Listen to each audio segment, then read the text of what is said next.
Hello dreamers, welcome to Biomedicos. Myself Dr. Saurabh Bohra recently completed MBBS from JLN Medical College and Hospital Ajmer. आज इस video में मैं बात करने वाला हूं नीट यूजी 2024 की फाइनल ऑफिशियल रिवाइज्ड आंसर की रिलीज होने के बाद कब तक आपका रिजल्ट डिक्लेयर हो सकता है और फाइनल ऑफिशियल आंसर की में जो एक क्वेश्चन के दो करेक्ट आंसर दिए हैं फिजिक्स में एटम वाले क्वेश्चन के, उससे आपके कट ऑफ पे क्या इंपैक्ट पड़ सकता है, ये हम इस वीडियो में आज डिस्कस करेंगे। फाइनली ऑफिशियल जो रिवाइज्ड आंसर की है नेशनल टेस्टिंग एजेंसी द्वारा 4 जून को, मतलब आज ही आई थी रात को ऑफिशियल आंसर की जो आपकी है after the challenge of response sheet and OMR, क्योंकि आपका ओएमआर का चैलेंज करने का और जो आंसर की पहले आई थी उसको चैलेंज करने का लास्ट डे जो था वो 1 जून था और अब आज 4 जून को ये ऑफिशियल फाइनल रिवाइज्ड आंसर की आ चुकी है। टोटल 48 कोड्स की आंसर की एनटीए ने जारी करी है और पीडीएफ फॉर्मेट में ये आपको ऑफिशियल वेबसाइट पे देखने को मिलेगी। जो पहले आंसर की आई थी वो इंडिविजुअल कैंडिडेट को अपनी लॉगिन आईडी और पासवर्ड पे करेक्ट आंसर्स की फॉर्म में देखने को मिली थी, लेकिन अब उन्होंने नेशनल टेस्टिंग एजेंसी ने कोड वाइज पीडीएफ की फॉर्म में 48 पेजेस की आंसर की जारी करी है, क्योंकि टोटल 48 कोड्स में पेपर डिस्ट्रीब्यूटेड था Q से लेकर P तक, Q1, Q2, Q3, Q4, Q5, Q6, R2, R1 से लेके R6, S1 से लेके S6, T1 से लेके T6, M1 से लेके M6, N1 से लेकर N6, O1 से लेकर O6 और P1 से लेकर P6, ऐसे करके 48 कोड की डिफरेंट कोड की आंसर की जारी कर दी है। ऑफिशियल रिवाइज्ड आंसर की को देखने के लिए आप ऑफिशियल वेबसाइट एनटीए नीट पे जब लॉगिन करेंगे इस तरीके से आपको ये पब्लिक नोटिस में दिखेगा। Final answer key for NEET UG 2024 exam held on 5 May 2024, इस पे आप जैसे ही क्लिक करेंगे तो इस तरीके से आपको आंसर की पूरी पीडीएफ फॉर्मेट में मिलेगी 48 पेजेस की। मैं सिर्फ आपको एक पेज शो कर रहा हूँ। Q1 कोड का जो आंसर की है वो आपको दिख रहा होगा, ये ऑफिशियल आंसर की है। इसमें एक क्वेश्चन को दो आंसर दिए हैं नेशनल टेस्टिंग एजेंसी ने, आप देख सकते हो क्वेश्चन नंबर 19, ये फिजिक्स का क्वेश्चन है। इसमें करेक्ट आंसर 1 और 3 दोनों दिए हैं। बाकी पहले वाली आंसर की जो आई थी ऑफिशियल आंसर की उससे कोई भी चेंजेस रिवाइज्ड आंसर की में नहीं देखने को मिले। सिर्फ एक क्वेश्चन नंबर 19 में आपको चेंजेस देख सकते हो आप। दोनों ऑप्शन करेक्ट किए हैं, 1 एंड 3 दोनों। क्वेश्चन में आपको दिखा देता हूं, ये वाला क्वेश्चन था। इसमें स्टेटमेंट वाला क्वेश्चन है फिजिक्स का। Atoms are electrically neutral as they contain equal number of positive and negative charges. और स्टेटमेंट 2 था atoms of each element are stable and emit their characteristic spectrum. जो पहले आंसर की आई थी तो उन्होंने आंसर दे रखा था ऑप्शन नंबर 3। ऑप्शन नंबर 3 था कि स्टेटमेंट 1 करेक्ट है और स्टेटमेंट 2 इनकरेक्ट है। ये अकॉर्डिंग टू न्यू एनसीईआरटी था, लेकिन अब जो फाइनली रिवाइज्ड आंसर की आई है तो एनटीए ने दोनों आंसर दे दिए हैं, ऑप्शन नंबर 1 और ऑप्शन नंबर 3। मतलब ऑप्शन नंबर 3 तो करेक्ट माना ही है, साथ ही ऑप्शन नंबर 1 को भी करेक्ट मान लिया कि दोनों स्टेटमेंट सही है। ठीक है, अब देखिए इस जो फाइनल आंसर की जो आ चुकी है, आपको ध्यान रखना है कि इसको आप चैलेंज नहीं कर सकते। ठीक है, एक कैंडिडेट ने डाउट पूछा था कि हम ये फाइनल आंसर की को चैलेंज कर सकते हैं, तो फाइनल आंसर की चैलेंज नहीं कर सकते। ठीक है, फाइनल आंसर की अब फाइनल है, ये एनटीए के सब्जेक्ट एक्सपर्ट द्वारा बनाई गई है। जो पहले नोटिस आया था जिस दिन ऑफिशियल ओएमआर आंसर की आई थी, तब उन्होंने साफ साफ ये लिखा था कि सब्जेक्ट एक्सपर्ट डिस्कस करेंगे। उसके बाद जो फाइनल आंसर की आ जाएगी उस फाइनल आंसर की में किसी भी प्रकार का कोई चेंज नहीं होगा। ठीक है, इस फाइनल आंसर की को आप क्लेम नहीं कर सकते, इसको आप चैलेंज नहीं कर सकते। ठीक है, फाइनल आंसर की से आप अपने मार्क्स ओएमआर के थ्रू मिला सकते हैं और अपने मार्क्स आपको पता चल चुके हैं। अब रिजल्ट बहुत ही जल्द आ सकता है, तो आपको अपनी all India rank, percentile, marks सब कुछ पता लग जाएंगे। ठीक है, कट ऑफ पे देखिए सबसे इंपॉर्टेंट क्या इंपैक्ट पड़ेगा इस क्वेश्चन का, 2 ऑप्शन करेक्ट देने पे क्या इंपैक्ट पड़ेगा हम देखते हैं। देखिए इसमें इंपैक्ट सभी स्टूडेंट्स का जिनका ये क्वेश्चन करेक्ट हुआ है उससे नहीं पड़ेगा, सिर्फ बाउंड्री वाले जो स्टूडेंट्स हैं उनमें से कितने स्टूडेंट्स का ये जो क्वेश्चन है वो सही हुआ है, उससे आपकी कट ऑफ पे इंपैक्ट पड़ेगा। ठीक है, मैं आपको एक एग्जांपल के थ्रू समझा रहा हूँ। ये एक आर्बिट्री डाटा है। जैसे सपोज कीजिए अपन 620 से 630 मार्क्स का एक डाटा लेके चलते हैं नीट यूजी 2024 के एग्जाम में। सपोज कीजिए इस रेंज में 10 मार्क्स की रेंज में 5000 स्टूडेंट्स हैं। ठीक है, 5000 बच्चे हैं।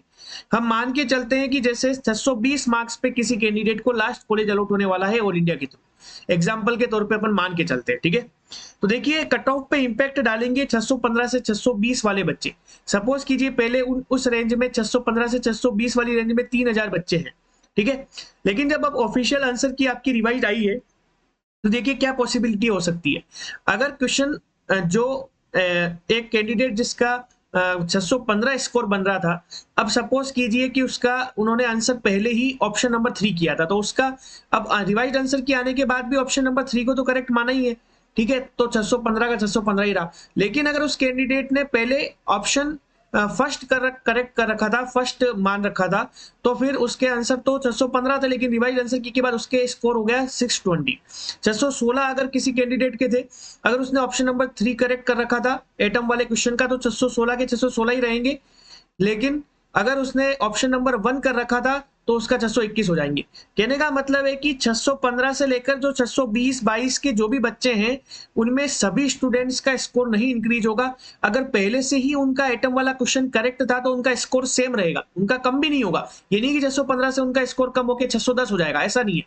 क्यों? क्योंकि उन्होंने 3 क्वेश्चन को, जो ऑप्शन नंबर 3 उसको तो करेक्ट माना ही है, साथ ही ऑप्शन नंबर 1 को भी करेक्ट माना है। समझ रहे हैं आप मैं क्या कह रहा हूं? तो जिन स्टूडेंट्स का ऑप्शन नंबर 3 ऑलरेडी उन्होंने करेक्ट कर रखा था और उनका स्कोर बन रहा था, तो वो स्कोर वैसा का वैसा ही रहेगा। लेकिन अगर ऑप्शन नंबर 1 उन्होंने कर रखा था तो उनका स्कोर 5 मार्क्स इंक्रीज होगा, क्योंकि पहले -1 था तो वो +4 हो जाएगा, तो टोटल आपको +5 का इंक्रीमेंट देखने को मिलेगा। ठीक है, ये चीज आपको ध्यान में रखनी है। तो देखिए 615 वाले बच्चे का 620 भी हो सकता है स्कोर और 615 भी रह सकता है। सिमिलरली 619 वाले कैंडिडेट का स्कोर 619 भी रह सकता है और 624 भी हो सकता है। 621 वाले कैंडिडेट का स्कोर 621 भी हो सकता है और 626 भी हो सकता है। डिपेंड करता है कि एटम वाले क्वेश्चन को उसने पहले आंसर 3 किया था या 1 किया था। समझ रहे हैं आप बात को? तो 615 से 620 के वो सारे कैंडिडेट्स, जैसे 3000 स्टूडेंट है तो वो सभी के मार्क्स 620 प्लस नहीं होंगे। इसमें से कुछ स्टूडेंट जैसे 900 से 1000 बच्चे हो सकते हैं जिनका स्कोर 620 से इंक्रीज होकर 625 630 की रेंज में आ जाए। ठीक है, और जो 620 से 630 की रेंज में थे ऑलरेडी उनका स्कोर भी इंक्रीज हो सकता है, तो 622 से उनका स्कोर 627 हो सकता है, 623 से उनका 628 हो सकता है, 624 से 629 हो सकता है, 625 से 630 हो सकता है। तो वो तो ऑलरेडी सेफ रेंज में है। लेकिन जो बाउंड्री वाले स्टूडेंट्स है उनमें से कितने बच्चों का स्कोर चेंज होता है, +5 मार्क्स बढ़ता है, उस बेसिस पे कट ऑफ डिसाइड होगी। ठीक है, तो सपोज कि जो भी कट ऑफ जाने वाली थी या जाने वाली है, उस कट ऑफ में सिर्फ 1 से 2 मार्क का चेंजेस आएगा, सिर्फ 1 से 2 नंबर का चेंजेस आएगा, क्योंकि एटम वाले क्वेश्चन के 2 ऑप्शन करेक्ट हुए हैं, तो सिर्फ 1 से 2 मार्क्स का फर्क आएगा, सीधे +5 मार्क्स का फर्क नहीं आएगा, क्योंकि सारे बाउंड्री स्टूडेंट्स का एटम वाला क्वेश्चन गलत नहीं था। कुछ स्टूडेंट्स का ऑलरेडी वो क्वेश्चन सही था, कुछ ही स्टूडेंट ऐसे होंगे जिन्होंने ऑप्शन नंबर 1 टिक किया था, अब उनका आंसर सही माना जाएगा, तो सिर्फ 1 से 2 मार्क्स का फर्क ही पड़ेगा, सारे स्टूडेंट्स का फर्क नहीं माना जाएगा। ठीक है, अब अपन मानते हैं कि 1 से 2 मार्क्स कट ऑफ इंक्रीज होगी तो ज्यादा चेंजेस कट ऑफ में देखने को नहीं मिलेंगे, एज सच इस क्वेश्चन के 2 ऑप्शन करेक्ट होने की वजह से। ठीक है, नेक्स्ट हम बात करते हैं आपका रिजल्ट कब डिक्लेयर होगा। देखिए रिजल्ट कब डिक्लेयर होगा, हम पिछले 2 साल का डाटा देखते हैं। नीट यूजी 2022 में जो रिवाइज्ड ऑफिशियल आंसर की है नेशनल टेस्टिंग एजेंसी द्वारा 7 सितंबर को आई थी और रिजल्ट भी सेम डे डिक्लेयर हो गया था। नीट यूजी 2023 का जो रिवाइज्ड ऑफिशियल आंसर की है वो 11 जून को आया था और रिजल्ट जो है वो भी 13 जून को डिक्लेयर हुआ था, मतलब 2 दिन बाद रिजल्ट डिक्लेयर हुआ था। ठीक है, आफ्टर 2 डेज रिजल्ट डिक्लेयर हुआ था। नेक्स्ट हम बात करते हैं, ये एक्सपेक्टेड है नीट यूजी 2024 में क्या हो सकता है। तो नीट यूजी 2024 में अगर अपन देखेंगे तो रिवाइज्ड ऑफिशियल आंसर की 4 जून को आई है, तो रिजल्ट का जो डिक्लेरेशन है वो 2 से 3 दिन में होगा। ठीक है, सेम डे तो हुआ नहीं, तो 2 से 3 दिन में आपका रिजल्ट डिक्लेयर हो सकता है। तो आप देख सकते हैं कि आपका रिजल्ट 6 जून से लेकर आपका 7 जून, 6 से 7 जून तक आपका रिजल्ट जो है वो डिक्लेयर हो सकता है। ठीक है, मैक्सिमम अगर अपन लेके चले, थोड़ा डिले भी होता है, तो 10 जून तक डेफिनेटली रिजल्ट आ जाएगा। 2 से 3 दिन में रिजल्ट आ सकता है। आप ऑफिशियल वेबसाइट ntaneet.nic.in को रेगुलरली चेक करते रहे, कभी भी आपको रिजल्ट देखने को मिल सकता है। आपका स्कोर कार्ड आप डाउनलोड कर सकेंगे। जैसे रिजल्ट आएगा हम आपको इस वीडियो के माध्यम से इस चैनल पे आपको अपडेट कर देंगे। ठीक है, अगर काउंसलिंग में आप किसी भी तरह की मदद चाहते हैं और एक इफेक्टिव काउंसलिंग गाइडेंस चाहते हैं, तो आप पर्सनलाइज्ड पेड काउंसलिंग प्रोग्राम जो बायोमेडिकोस का आपके लिए लॉन्च किया गया था, आप चाहें तो इनरोल कर सकते हैं।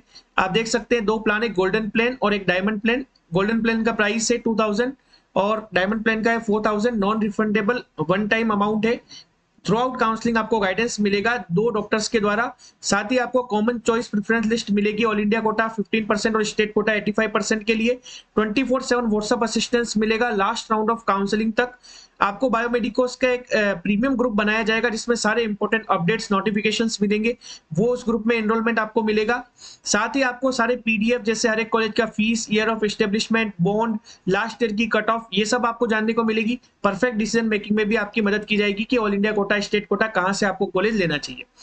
साथ ही अगर आप डायमंड प्लान में एनरोल करते हैं तो ये गोल्डन प्लान के सारे फीचर्स तो आपको मिलेंगे ही, उसके साथ ही आपको कॉलिंग असिस्टेंस मिलेगा लास्ट राउंड ऑफ काउंसलिंग तक। सारे डाउट्स आपके कॉल पे सॉल्व होंगे। साथ ही आपकी पर्सनलाइज्ड लिस्ट बनाई जाएगी, आपकी प्रायोरिटीज को ध्यान में रखते हुए पर्सनलाइज्ड प्रेफरेंस लिस्ट आपकी तैयार की जाएगी।